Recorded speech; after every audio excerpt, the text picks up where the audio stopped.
सो hello guys, once again back. आप सबका फिर से स्वागत है एक और एपिसोड में। तो प्रीवियसली मैंने कंटिन्यू किया था जो मेरा पहला इंटरव्यू था, किस तरह मैंने पास आउट किया, किस तरह मैं आगे गया और मुझे नेक्स्ट दिन क्या करना था, क्या हुआ वहाँ से मेरे साथ, और एक स्कैम हुआ था। तो वहाँ से मैं कंटिन्यू कर रहा हूँ। अगर जिन लोगों ने वीडियो नहीं देखा तो वो प्रीवियसली जाके इंटरव्यू पार्ट 2 का वीडियो देख सकते हैं। तो वहाँ का ये कंटिन्यू है कि इसके अंदर आपको क्या क्या सीखने को मिल रहा है, लाइफ में क्या क्या आप जो भी तकलीफ होता है उससे किस तरह आपको लड़के आगे जा सकते हो। तो उस टाइम इंटरव्यू मेरा हो गया, सिलेक्शन मेरा हो गया, सेकेंड डे जर्नी था। तो पहला जॉब का लोकेशन था राजस्थान में बाड़मेर। तो वहाँ पर एक ऑस्ट्रेलियन कंपनी थी केन करके। तो उनके अंडर में एक प्रोजेक्ट मिला हुआ था शिपिंग कंपनी को, कुछ शटडाउन वगैरह था 3 महीने का। तो उस प्रोजेक्ट के लिए हम लोगों को सिलेक्ट किया था। मैं एज ए ट्रेनी था, बाकी के लोग सुपरवाइजर, फोरमैन, हेल्पर, रिगर वगैरह वगैरह कैटेगरी के लोग भी साथ में थे। तो कुछ 60 से 70 पीपल का ग्रुप था। तो उसमें से 3-4 लोग हम लोग साथ में जाने वाले थे।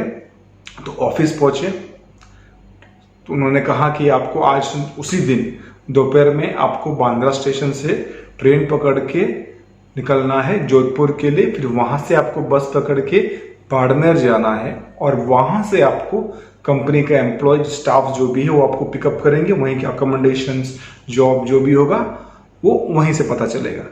तो अब हम लोग ऑफिस पहुंच गए। कुछ आई रिमेम्बर कुछ 700-800 रुपये दिए थे जर्नी के खर्चे के लिए, कंपनी की तरफ से था। तो हम लोग तुरंत वहां से निकले भागते भागते, क्योंकि वो 700-800 रुपये मिलने में भी काफी टाइम लगे। हम लोग सुबह से जाके बैठे थे ताकि हम लोग जल्दी निकल सके। फिर सडनली पैसा मिला, हम लोग सडनली भागे। उस टाइम पे कैब वगैरह इतना सिस्टम नहीं था। तो हम लोग बाई बस, उस टाइम 10-12 साल पहले की बात है, ये ओला उबर इतना ये नहीं था, टैक्सी था। लेकिन वो जो मुंबई की टैक्सी है वो बहुत चार्ज करती थी, उतना बजट था नहीं। तो लोकल जो बस है वो 5 रुपये 10 रुपये में पहुंचा देती है। तो हम लोग पहले आई थिंक कोपर खैर में खारगर से हम लोग निकले। वहां से हम लोगों ने एक और स्टेशन चेंज किया। फिर वहां से हम लोग बांद्रा गए। तो उस दौरान 10-15 रुपये ही हुआ टिकट का, और वो जल्दी से जल्दी हो गया क्योंकि वहाँ की जो बस है मुंबई की काफ़ी टाइम पर है, इतना भी लेट नहीं होता। तो हम लोग बांद्रा स्टेशन में पहुंच गए। अब वहां पर हुआ मेरे साथ स्कैम, बड़ा इंटरेस्टिंग है। तो मैंने बोला यार ये लाइफ का इतना घटिया स्कैम, बहुत अच्छा एक्सपीरियंस तो मिल गया लेकिन सीखने को भी मिल गया कि इन सब चीज़ों से दूर रहो। तो हुआ ये था कि ट्रेन था, कुछ 1-2 घंटे के बाद ट्रेन निकलने वाली थी और हमें चाहिए था टिकट। और बांद्रा से जोधपुर तक अगर आप जनरल क्लास में जाओगे तो आपका होगा हालत खराब। और मैं जनरल क्लास में लोकल घर के लिए, घर के आसपास जिस गांव में रहता हूँ वहाँ मैं ट्रैवल किया, लेकिन कभी लॉन्ग जर्नी नहीं किया। और मुझे वहाँ का सिचुएशन पता है, शायद आपका लगेज भी चोरी हो सकता है, शायद आपको सीट नहीं मिल सकता, एक बार उठ जाओ तो दूसरा कोई आदमी आके बैठ जाए, या तो वहाँ के लोकल है वो आपको जबरदस्ती उठा के साइड में कर दे। तो ऐसा सिचुएशन मैं काफ़ी झेल चुका हूँ। और इसके लिए मैंने सोचा कि मैं जाऊँगा स्लीपर क्लास में। और बाकी के जो लोग थे हम लोगों ने सब वही प्लान किया, स्लीपर क्लास में। तो हम लोग कम से कम एक 15-20 मिनट लाइन में खड़े रहे। तो फिर तो टिकट काउंटर में पहुंचे तो कहा कि वेटिंग लिस्ट है, आपको कंफर्म टिकट नहीं मिलेगा, ट्रेन अभी निकलने वाला है। तो अभी हम लोग क्या करें। जो भी मेरे साथ थे वो लोग बैग लेके ट्रेन की तरफ चले गए। उन लोगों ने सबने लोकल जो जनरल क्लास जो लोकल रहता है उसका टिकट लिया जोधपुर तक, जो करीब 100-150 या फिर 200 उस टाइम जो भी था, मुझे इतना याद नहीं, उसके अंदर हो गया। अब मेरे पास 2-3 लगेज है। मुझे ये सब चीज़ पता था कि ऐसा कुछ हो सकता है, साथ मेरा लगेज भी चोरी हो सकता है। तो क्योंकि मेरे पास बच्चा कुछ ही सामान था और पैसे थे नहीं कि मैं कपड़े खरीद सकूं या फिर मैं आगे जाके कुछ और शॉपिंग कर सकूं। तो खाली हाथ था, जो कंपनी ने दिए थे 700-800 रुपये, उसी में मुझे पहुंचना था। तो अब एक बंदा अचानक मुझे देखते हुए मेरे पास आता है और कहता है कि आपको क्या घर टिकट नहीं मिल रहा, कुछ प्रॉब्लम है। मैंने कहा हाँ कि मुझे जाना है जोधपुर, तो ट्रेन ये है, तो मेरे पास पैसे इतने हैं, तो टिकट नहीं है, तो मैं कैसे जाऊं।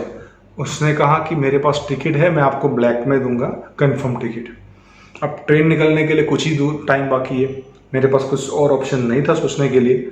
तो मैं इस झांसे में घुस गया। लेकिन मैंने उससे कहा कि आप टिकट किसके नाम पे दोगे, ठीक है, क्योंकि थोड़ा बहुत तो बेसिक रहता है ना कि आप इतना भी फंस मत जाओ कि टोटल स्कैम हो जाए। क्या पता वो आपको फंसा के आपका बैग लगेज हो गया, क्योंकि मुंबई में काफ़ी उस टाइम पे होता था ये सब, बातों बातों में लगेज भी गायब हो जाता था। तो फिर उसने मुझे कहा कि मैं आपको 2 टिकट दूंगा, ठीक है। एक कंफर्म टिकट है जो आपको बांद्रा से रतलाम तक रहेगा, और रतलाम में रात को आपको दूसरा टिकट चेंज हो जाएगा, वो आपको जोधपुर तक रहेगा। तो एक ही कोच, क्लास वगैरह मेरा नाम का था, सब कुछ ओके था। एक कंफर्म मिल गया, एक वेटिंग लिस्ट था। ओके, मैं समझ गया कि ठीक है भाई, टिकट देके मुझे जेन्युइन लग रहा है। वो काउंटर के अंदर गया, उसने मुझसे मांगे 400 रुपये। तो मैंने कहा कि भाई मेरे पास पैसे की थोड़ी किल्लत है, थोड़ा डिस्काउंट कर दो। बंदा बहुत स्मार्ट था, उसने कहा कि भाई लेना है तो ले वरना निकल जा, बहुत मेरे पास कस्टमर पड़े हुए। तो अब मेरे पास कोई ऑप्शन था नहीं, तो मुझे 400 रुपये में वो ब्लैक में वो 2 टिकट लेना पड़ा। मैंने वो टिकट ले लिया क्योंकि मेरी मजबूरी थी, मुझे जाना था और इतने दिन मेरे प्रॉब्लम्स चल रहे थे। तो मैंने वो 400 रुपये दे के 2 टिकट ले लिया। अब मेरे साथ ये हुआ कि मैं बांद्रा टू रतलाम रात के 12 बजे तक, मैं वहाँ से करीब 3-4 बजे निकला था, तो रात के 12 बजे मैं रतलाम पहुँचा। तो वहाँ टीटी आता है, और वहाँ वो टीटी उसी टाइम पे आता है जब उसका स्टेशन एंड होता है, क्योंकि वो टिकट जो पहला वाला मुझे कंफर्म मिला था वो रतलाम तक था। तो मैंने बोला ठीक है यार, यहाँ तक तो बिल्कुल सही गया। अब उस टाइम पे मुझे इतना आइडिया नहीं था कि मोबाइल में वेटिंग लिस्ट कैसे चेक करें, कौन सा नंबर दिया था, कहाँ से आया। एक नोटिफिकेशन आता है जब आप स्टार्टिंग में जब टिकट बुक करो, तो समझ में नहीं आ रहा। तो बाद में टीटी आके मुझे बोलता है कि तुम्हारा पास टिकट है। मैंने बोला हाँ, कहाँ से चढ़े, रतलाम से। मैंने बोला नहीं सर, मैं बांद्रा से चढ़ा हूँ, मेरे पास ऐसा ऐसा टिकट है। तो उसने कहा कि भाई ये दूसरा टिकट जो है वो कैंसिल हो गया है। अब मेरी फट गई, मैंने बोला यार ये क्या हो गया यार। मैंने उधर 400 रुपया दिया, टिकट काउंटर पे गया, मैंने ऐसा उसको बताया कि आपका ही वो बंदा था, टिकट टीटी था। अगर मैं उसको ऐसा थोड़ा और बोलता कि नहीं यार एक बाहर से आदमी ने दिया, तो वो भी एक, मुझे इतना तो पता है कि वो भी एक फ्रॉड टाइप का ही होता है। फिर भी मैंने कहा कि देखो मेरा नाम है, मेरा आईडी है, ये सब कुछ दिया, बताया। उस टाइम पे मेरे पास आधार कार्ड नहीं था, मेरे पास जो आइडेंटिटी के लिए मेरे पास आई थिंक इलेक्शन कार्ड भी नहीं था, क्योंकि मेरा एज नहीं हुआ था। पैन कार्ड था मेरे पास, पैन कार्ड मैंने अपने 18 एज से पहले ही बनवा लिया था, तो वही एक आइडेंटिटी उस टाइम पे मेरे पास था। तो मैंने पैन कार्ड दिखाया, उसने मैच किया, बोला कि बेटा ये कैंसिल हो गया टिकट, आपको यहाँ उतरना पड़ेगा। तो मैंने कहा कि सर मैंने रिक्वेस्ट की कि मेरा जॉब है, प्लीज़ आप कुछ हेल्प कर दो, तो मैं अपना पहला जॉब मिस करना नहीं चाहता। अगर मैं रतलाम में उतर भी जाता तो वहाँ से 1-2 घंटे पे मेरा गाँव था गुजरात में, वो वहाँ से दाहोद, दाहोद से पिपलोद। तो मुझे पता था, सेकंड ऑप्शन था मेरे पास, लेकिन फिर भी मैं घर नहीं जाना चाहता था। तो मैंने उनसे कहा कि मैं आपसे रिक्वेस्ट कर रहा हूँ कि आप मुझे कैसे भी करके दूसरा सीट दे दो। तो उसने फिर मेरे से एक 200 रुपये लिए, उसने मेरे से 200 रुपीज़ लिए, और उसने मुझे उसी टिकट पे दूसरा सीट करके दे दिया कि आप इसमें एक आदमी उतरने वाला है, उसके बाद ये जोधपुर तक फ्री है, तो आप उसमें बैठ सकते हो। तो फिर वो साइड सीनर रहता है ना, साइड लोअर चेयर, जो ट्रेन के डब्बे में 2 ऑप्शन रहता है, एक साइड में 2 सीट रहते हैं जिसमें आपको डिवाइड करके जाना पड़ता है।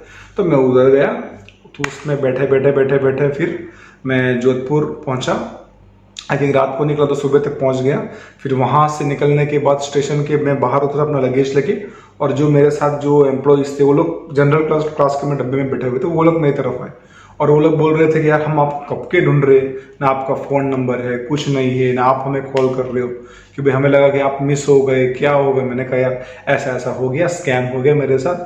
तो मैंने 400 रुपये का टिकट था, तो फिर मुझे वो 200 रुपये और देने पड़े।